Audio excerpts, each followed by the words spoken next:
दोस्तों कैसे हैं। स्वागत है आपका आपके अपने YouTube channel effective Study point पर। जैसा कि आपको पता है कि हमने जीके के क्वेश्चंस की सीरीज़ कर दी है और ये देखो डिटेल्ड एक्सप्लेनेशन नहीं होगा, एक रिवीजन टाइप का है क्योंकि आपने पढ़ भी चुके होंगे तो यहाँ से आप रिवीजन कर सकते हैं। बहुत ही कम समय में ज़्यादा से ज़्यादा क्वेश्चंस का आप रिवीजन कर सकते हैं। 10 मिनट की वीडियो में 40 से 45 क्वेश्चंस आपके रिवाइज हो जाएंगे और जिसमें हम इतिहास के 700 प्लस महत्वपूर्ण वन लाइनर प्रश्न करने जा रहे हैं जो कि बहुत ही इंपॉर्टेंट हैं रेलवे, एसएससी और पुलिस के लिए। और आज है इसका पार्ट 2। जिसने पार्ट 1 नहीं देखा तो वो हमारा पार्ट 1 भी देख ले सकते हैं। चलिए शुरू करते हैं आज का पहला क्वेश्चन। तंत्र मंत्र जो है वो किस वेद में संग्रहित है, यानी तंत्र मंत्र वाला वेद कौन सा है? तो तंत्र मंत्र वाला वेद है अथर्ववेद। कौन सा वेद भारतीय संगीत का जनक है? शास्त्रीय संगीत और शास्त्रीय है सामवेद। इस बात का ध्यान रखना, शास्त्रीय संगीत, शास्त्रीय सामवेद। तो भारतीय संगीत का जनक सामवेद है। गायत्री मंत्र किस वेद से लिया गया है? तो गायत्री मंत्र जो है वो सबसे प्राचीन वेद अर्थात ऋग्वेद से लिया गया है और गायत्री मंत्र के रचनाकार जो हैं वो हैं विश्वामित्र। और विश्वामित्र कौन थे? राम लक्ष्मण के गुरु थे विश्वामित्र। गायत्री मंत्र किसको समर्पित है? तो गायत्री मंत्र जो हम बोलते हैं ओम भूर्भुवः स्वः वाला, तो वो है सावित्री अर्थात सूर्य देवता को समर्पित है। गोत्र शब्द मिलता है किस वेद में? जो गोत्र शब्द है वो अथर्ववेद से मिलता है, अथर्ववेद में मिलता है। भागवत धर्म के प्रवर्तक कौन थे? भागवत धर्म, भगवान कृष्ण भागवत धर्म के प्रवर्तक थे। भक्ति आंदोलन का प्रारंभ किसने किया? तो भक्ति आंदोलन का जो प्रारंभ है वो अलवर संतों द्वारा किया गया है। ठीक है। आर्यों की जानकारी किस वेद से मिलती है? तो ऋग्वेद जो सबसे प्राचीन वेद है उसी से आर्यों की जानकारी मिलती है। ऋग्वेद से ही गायत्री मंत्र मिलता है। ठीक है।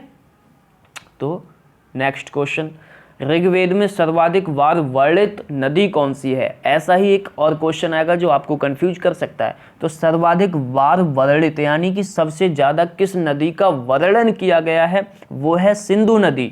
अब क्वेश्चन दूसरा देखो, बिल्कुल ऐसे मिलता जुलता होगा। ऋग्वेद में वर्णित सबसे पवित्र नदी, यहाँ पर क्या है? सबसे पवित्र नदी है सरस्वती। बट लास्ट क्वेश्चन में क्या था? ऋग्वेद में सर्वाधिक बार वर्णित नदी, सबसे ज़्यादा किस नदी का वर्णन हुआ है? तो वो है सिंधु नदी। और लेकिन पवित्र नदी की बात करें ऋग्वेद में तो वो है सरस्वती। नेक्स्ट क्वेश्चन, ऋग्वेद में वर्णित प्रमुख देवता कौन थे? तो प्रमुख देवता थे इंद्र, और इंद्र को ही पुरंदर लिख के भी आ सकता है, पुरंदर। ठीक है, पुरंदर। ऋग्वेद में सबसे निर्मित मंडल, सबसे बाद में कौन सा मंडल निर्मित है ऋग्वेद में? तो वो 10वां मंडल। नेक्स्ट, ऋग्वेद में पूर्णतः यानी पूरी तरीके से सोम को समर्पित कौन सा मंडल है? तो ऋग्वेद में पूरी तरीके से जो सोम को समर्पित है वो 9वां मंडल है। 9वां नहीं, 9वां। ठीक है, 9वां मंडल, 9th। नेक्स्ट, सत्यमेव जयते कहाँ से लिया गया है? वेरी फेमस क्वेश्चन, हर किसी को पता भी होगा, मुंडकोपनिषद से, या मुंडक उपनिषद भी आ सकता है। ठीक है, संधि विच्छेद करोगे तो मुंडक उपनिषद, मुंडकोपनिषद से लिया गया सत्यमेव जयते, जिसका अर्थ होता है सत्य की जय होती है। प्राचीन हिंदू विधि का लेखक है? तो प्राचीन हिंदू विधि के लेखक बोलते हैं मनु महाराज को। और स्मृति ग्रंथों में सबसे प्राचीन क्या है? मनुस्मृति, मनु द्वारा रचित मनुस्मृति। नेक्स्ट, पुस्तक मिताक्षरा के लेखक कौन है? तो मिताक्षरा के लेखक हैं विज्ञानेश्वर। महाभारत का अन्य नाम क्या है? जय संहिता महाभारत का एक अन्य नाम है। सबसे बड़ा महाकाव्य भी महाभारत। महाभारत के फारसी अनुवाद का शीर्षक क्या है? महाभारत के फारसी अनुवाद का जो शीर्षक है वो रज़्मनामा। नेक्स्ट, आर्यों का भारत आगमन कब हुआ? तो 1500 ईसा पूर्व से पहले, यानी 1500 ईसा पूर्व से पहले आर्यों का भारत में आगमन हुआ था। आर्य सबसे पहले कहाँ पर बसे? तो पंजाब और अफगानिस्तान में आर्य सबसे पहले बसे थे। ऋग्वैदिक आर्यों की भाषा क्या थी? तो जो आर्य लोग थे वो संस्कृत भाषा का यूज करते थे। आर्य लोग भारत कहाँ से आए थे? तो ये मध्य एशिया के क्षेत्र से भारत आए थे। शून्यवाद का प्रतिपादक कौन है? शून्यवाद का प्रतिपादक है नागार्जुन। बुद्ध का जन्म कब और कहाँ हुआ?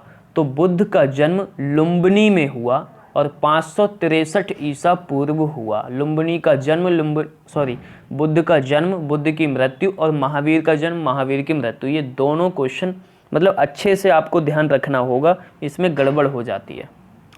बुद्ध की मृत्यु कहाँ हुई? तो बुद्ध की मृत्यु हुई कुशीनगर, कुशीनगर जो कि अब उत्तर प्रदेश में पड़ता है। ये 483 ईसा पूर्व इनकी मृत्यु हुई। और जब जन्म की बात करेंगे तो 563 ईसा पूर्व लुम्बिनी बिहार में, ठीक है, और कुशीनगर में 483 ईसा पूर्व इनकी मृत्यु हुई बुद्ध की। तो बुद्ध की मृत्यु की घटना को क्या कहा जाता है? महापरिनिर्वाण कहा जाता है। बुद्ध की मृत्यु की घटना को महापरिनिर्वाण।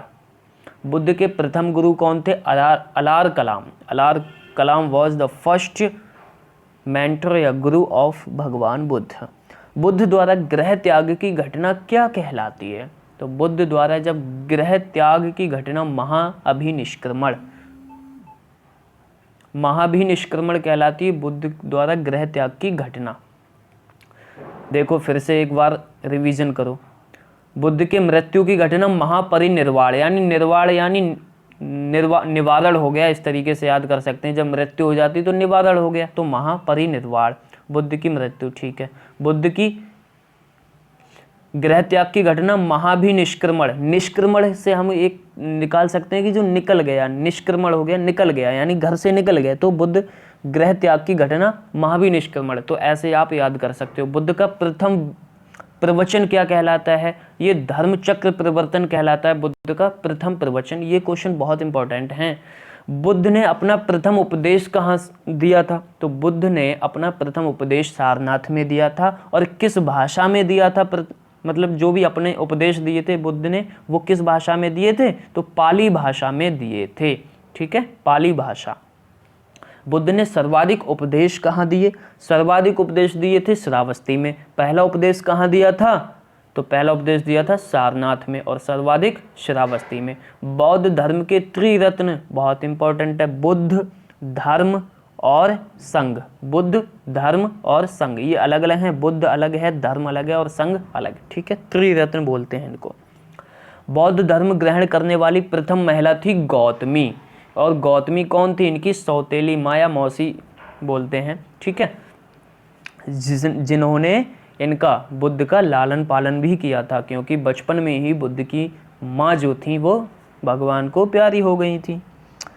प्रथम बौद्ध संगीति किसके काल में हुई थी? अब ये इनकी बौद्ध संगीति आ गई, इनका भी बहुत ध्यान रखना पड़ता है। तो प्रथम हुई थी अजातशत्रु के काल में। कहाँ हुई थी? राजगृह में। और राजगृह को ही राजगीर भी कहा जाता है, राजगीर, ठीक है, राजगीर भी कहा जाता है। तो प्रथम हुई थी अजातशत्रु के काल में, राजगृह, राजगीर में। चतुर्थ बौद्ध संगीति कुंडलवन, कुंडलवीन कश्मीर में। कुंडलवन कहाँ? कश्मीर, ठीक है, कश्मीर में हुई थी कनिष्क के समय में। कनिष्क राजा थे। बौद्ध संगीति के आयोजन स्थल का क्रम क्या है? तो राजगृह, वैशाली, पाटलिपुत्र, कश्मीर। यानी पहली जो बौद्ध संगीति हुई थी फर्स्ट, वो हुई थी राजगृह में, सेकंड हुई थी वैशाली में, थर्ड हुई थी पाटलिपुत्र में और फोर्थ बौद्ध संगीति हुई थी कश्मीर में। तो राजगृह, वैशाली, पाटलिपुत्र, कश्मीर, 4 से 5 बार इस तरीके से बोल दोगे आप, राजगृह, वैशाली, पाटलिपुत्र, कश्मीर, राजगृह, वैशाली, पाटलिपुत्र, कश्मीर, तो आपको याद हो जाएगी। नेक्स्ट, बुद्ध के पूर्व जन्म पर आधारित कथा क्या कहलाती है? वो जातक है। अजंता की गुफाओं में किस ग्रंथ का चित्रण है? जातक। जातक क्या है? बौद्धों का एक पवित्र ग्रंथ है। बौद्ध धर्म का प्रमुख ग्रंथ क्या है? तो बौद्ध धर्म का जो प्रमुख ग्रंथ है वो है पिटक। पिटक बौद्ध धर्म का पूजा स्थल चैत्य मंडप कहलाता है। नेक्स्ट, बुद्ध चरित्र के लेखक कौन है? अशोक घोष जी हैं बुद्ध चरित्र के लेखक। आजीवक पंथ का प्रवर्तक मक्खली गोशाल। मक्खली गोशाल है आजीवक पंथ का प्रवर्तक, मक्खली गोशाल। नेक्स्ट, हिजरी संवत की शुरुआत कब से हुई? 622 ईस्वी से हिजरी संवत की शुरुआत हुई। ये आप एक बार क्वेश्चन शायद और पढ़ोगे इस्लाम धर्म में। चलिए आज की वीडियो यहीं एंड करते हैं। थैंक्स फॉर वॉचिंग दोस्तों। अगर आपने अभी हमारे चैनल को सब्सक्राइब नहीं किया तो सब्सक्राइब कर लीजिए। मैथ्स भी टॉपिक वाइज रेलवे के हिसाब से एडवांस मैथ हम पढ़ा रहे हैं अपने चैनल पर, और ये आपको जीके की भी सीरीज शुरू कर दी है, रिवीजन टाइप का है, बहुत ही कम समय में ज़्यादा से ज़्यादा क्वेश्चन आपके रिवाइज होंगे। Effective Study Point this channel ही ये चैनल है, इसको आप सब्सक्राइब कर लीजिए। वीडियो को ज़्यादा से ज़्यादा अपने दोस्तों में शेयर करिए। व्हाट्सअप ग्रुप हो आपको, टेलीग्राम ग्रुप हो, उनमें भी शेयर करिए। धन्यवाद। जय हिंद, जय भारत।